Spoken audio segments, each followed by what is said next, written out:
Hello, അസ്സലാമു അലൈക്കും. ഇന്ന് ഒരു സിമ്പിൾ അറബിക് റൈസ് റെസിപ്പിയാണ്.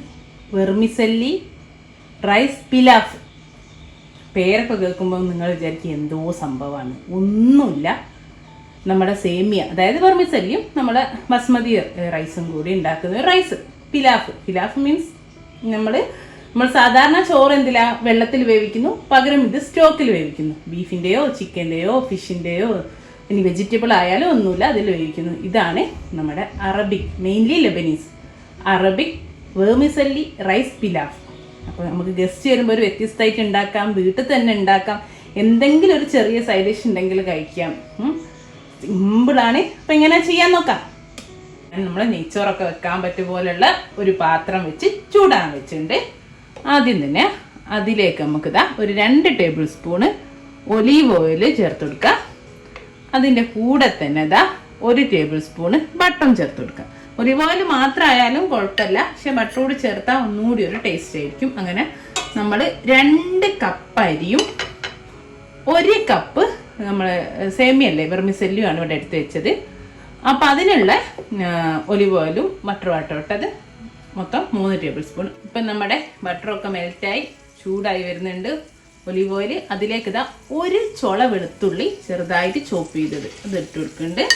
ഇനി നമുക്ക് ഇതിൻ്റെ കൂടെ തന്നെ നമ്മുടെ വെർമിസെല്ലി അതായത് സേമിയ അരക്കപ്പാട്ടോ, അരക്കപ്പ് ഇട്ടിട്ട് നമുക്ക് നന്നായിട്ട് ഒരു 4-5 മിനിറ്റ് വറുത്തെടുക്കാം. കരിഞ്ഞു പോകരുത്, എന്നാൽ നല്ല ബ്രൗൺ കളറാക്കി എടുക്കാം കേട്ടോ. വറുത്തിട്ട്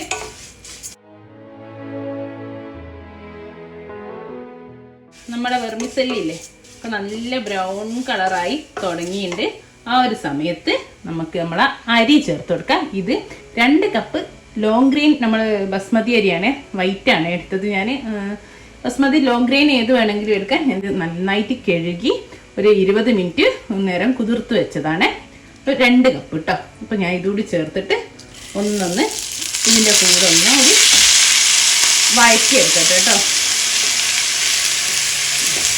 പിന്നെ ഈ ചെറിയ തീയിലേക്ക് മാറ്റണം കേട്ടോ. പിന്നെ വെർമിസെല്ലി ബ്രൗൺ ആയി തുടങ്ങിയാൽ പെട്ടെന്ന് അങ്ങ് കറുത്തു പോവും. കണ്ടോ, അധികം കറുപ്പ് കളറാവരുത് കേട്ടോ, നല്ലൊരു ബ്രൗൺ കളറേ ആവാം. കണ്ടോ, ഒരു 2-3 മിനിറ്റ് കൂടെ നമുക്ക് ഇത് നന്നായിട്ടൊന്ന് വറുത്തെടുക്കാം. നമ്മൾ അരിയൊക്കെ സാധാ വറുക്കും പോലെ തന്നെ അരിയിലേക്ക് ഈ ഓയിലും വെർമിസെല്ലിൻ്റെ ഫ്ലേവറും ബട്ടറും ഒക്കെ ഒന്ന് പിടിക്കട്ടെ കേട്ടോ. അരിയും ഇതിൻ്റെ കൂടെ നന്നായിട്ട് വറുത്ത് നല്ല കണ്ടോ, നല്ല ഗ്ലേസിങ് ഉള്ള വിട്ടുള്ള അരിയായിട്ട് വന്നിട്ടുണ്ടോ, അതുവരെ വറുക്കണേ. ഇനി ഞാൻ ഇതിലേക്ക് നമ്മളെ പിലാഫാണല്ലോ ചിക്കൻ സ്റ്റോക്കാട്ടോ ആഡ് ചെയ്ത് കൊടുക്കുന്നത്. ഇതിപ്പോൾ 2 കപ്പ് അരിയും 1/2 കപ്പ് സേമിയത്തിനും കൂടി ടോട്ടൽ 4 കപ്പ് ചിക്കൻ സ്റ്റോക്കാണ്. ചിക്കൻ സ്റ്റോക്ക് എങ്ങനെ ഉണ്ടാക്കുക എന്ന് പറഞ്ഞാൽ നമ്മൾ ചിക്കൻ്റെ കഴുത്ത് നമ്മളെ ചിറകിൻ്റെ പീസൊക്കെ ഇല്ലേ, അത് ജസ്റ്റ് വെള്ളത്തിൽ ഉപ്പിട്ട് തിളപ്പിച്ചെടുത്താൽ മതി കേട്ടോ. നമുക്ക് വേണ്ട വെള്ളം ഒഴിച്ചിട്ട് അങ്ങനത്തെ എല്ല് പീസൊക്കെ അല്ലേ, കഴുത്തിൻ്റെ പീസ് അതുപോലത്തെ എല്ലിൻ്റെ പീസ് കൂടുതൽ ഇട്ടാൽ മതി. അപ്പം നല്ല ഫ്ലേവർ ഉണ്ടാവും വെള്ളത്തിന്. അതും ആവശ്യത്തിനുള്ള ഉപ്പും ചേർത്തിട്ട് തിളപ്പിച്ചതിന് ശേഷം അരിച്ചെടുത്ത് വെച്ചതാണ് അത് ചേർത്ത് കൊടുക്കണ്ടേ. കണ്ടോ, അപ്പം നമ്മളെ ചോറിന് നല്ലൊരു ടേസ്റ്റ് ആയിരിക്കും. അതാണ് ഈ പിലാഫ് എന്ന് പറയുന്നത്. പിലാഫ് മീൻസ് ഒന്നുമില്ല, നമ്മളെ സ്റ്റോക്കിൽ വേവിച്ച റൈസ് പിലാഫ്. അപ്പോൾ വെർമിസെല്ലി റൈസ് പിലാഫ്. ഇനി ഇതിൽ നമുക്ക് വേണമെങ്കിൽ ഉപ്പ് ചേർത്തി കൊടുക്കാം. ഇപ്പം നമുക്ക് ചിക്കൻ്റെ തന്നെ വേണമെന്നില്ല കേട്ടോ, ഏത് വേണമെങ്കിലും നിങ്ങൾക്ക് ചെയ്യാം. ഇപ്പോൾ ഫിഷിൻ്റെ സ്റ്റോക്ക് വെച്ച് ഞാൻ ചെയ്യാറുണ്ട്, അതേപോലെ ബീഫോ മട്ടനോ എന്താണ്. ഇനിയിപ്പോൾ അതൊന്നും പറ്റാത്തവർക്ക് വെജിറ്റബിൾ സ്റ്റോക്ക് ആയാലും മതി. ഓക്കെ, ഇനി നമ്മൾ സാധാ വേവിക്കും പോലെ നന്നായി തിളച്ച് വരുന്ന സമയത്ത് ചെറിയ ഫ്ലെയിമിലാക്കി കൊടുത്തിട്ട് ഒരു 15 മിനിറ്റ് അരി വേവുന്നത് വരെ. ഓരോ അരിക്കും വ്യത്യാസം ഉണ്ടോ, 10-15 മിനിറ്റ് എന്തായാലും വേണം കേട്ടോ. അടച്ച് വെച്ചിട്ട് വേവിച്ചെടുക്കാം. ഇപ്പോൾ ഇതാ നമ്മൾ അരിയൊക്കെ നന്നായിട്ട് തിളച്ച് വരുന്നുണ്ട് കണ്ടോ. അപ്പോൾ നമുക്കൊന്ന് ഇളക്കി കൊടുക്കാം. ഈ സമയത്ത് നമുക്ക് ഉപ്പ് നോക്കാം. നമ്മൾ ചിക്കൻ്റെ സ്റ്റോക്ക് ഉണ്ടാക്കുന്ന സമയത്ത് വെള്ളത്തിലിട്ട ഉപ്പാണ്. ഇപ്പം നോക്കിയിട്ട് നമുക്ക് ഉപ്പ് വേണമെങ്കിൽ സാധാ റൈസിനുള്ള ഉപ്പ് റെഡിയിടാം. ഇനി ഞാൻ തീ കുറച്ച് കുറക്കാണ്. തീ കുറച്ചിട്ട് ചെറിയ തീയിൽ ഒരു 10 മിനിറ്റ് നോക്കാം. 10 മിനിറ്റ് വെക്കട്ടെ, കഴിഞ്ഞ് നോക്കിയിട്ട് വേണേൽ 15 മിനിറ്റ് നോക്കാം.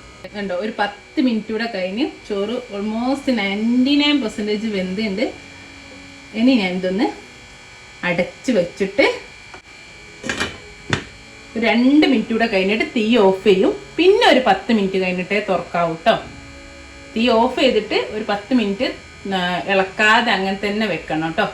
ഒരു 10 മിനിറ്റ് കൂടെ കഴിഞ്ഞു. നമ്മളെ ചോറൊക്കെ ഇവിടെ റെഡിയാണ്. നമ്മളെ പിലാഫ് കണ്ടോ, നല്ല അടിപൊളി വെർമിസെല്ലി റൈസ് പിലാഫ് ഇവിടെ റെഡിയാണ്. ഇത് കുത്തി ഇളക്കരുത്. ഇതുപോലെ ഫോർക്ക് കൊണ്ടോ അല്ലെങ്കിൽ ചെറിയതുകൊണ്ടോ നമ്മൾ കോരി കൊണ്ടൊക്കെ മെല്ലെ മെല്ലെ ഇളക്കുകയോ ചെയ്യാം. പിന്നെ നമുക്കിത് അവർ ഒറിജിനലി ചെയ്യുന്ന പാർസ്ലി ലീഫ്, കുറച്ച് പാർസ്ലി ലീഫ് ലാസ്റ്റ് ഇട്ട് ഒന്ന് മിക്സ് ചെയ്യും. നമുക്ക് പാർസ്ലി കിട്ടിയില്ലെങ്കിൽ ഒരു കുഴപ്പമില്ല, ഇടണമെന്നില്ല. അല്ലെങ്കിൽ മല്ലിയില ഇട്ടാലും മതി, ജസ്റ്റ് ഗാർണിഷ് ചെയ്യാൻ മാത്രമാണ്.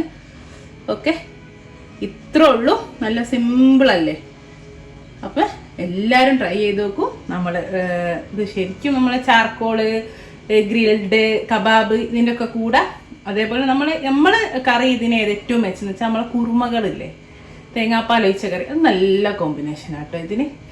ഏത് ചെറിയ ഇത്തിരി, കാരണം ഇത് സ്റ്റോക്കിൽ വേവിച്ചോണ്ട് ചെറിയ എന്തെങ്കിലും ഒരു സൈഡ് ഡിഷ് മാത്രം കിട്ടിയാൽ മതി ഇത് കഴിക്കാൻ. നല്ല ടേസ്റ്റ് ആട്ടോ. എല്ലാവരും ഒന്ന് ട്രൈ ചെയ്ത് നോക്കൂ. ഇൻഷാ അല്ലാ നല്ല വീഡിയോ ആയിട്ട് നമുക്ക് വീണ്ടും കാണാം. Thank you.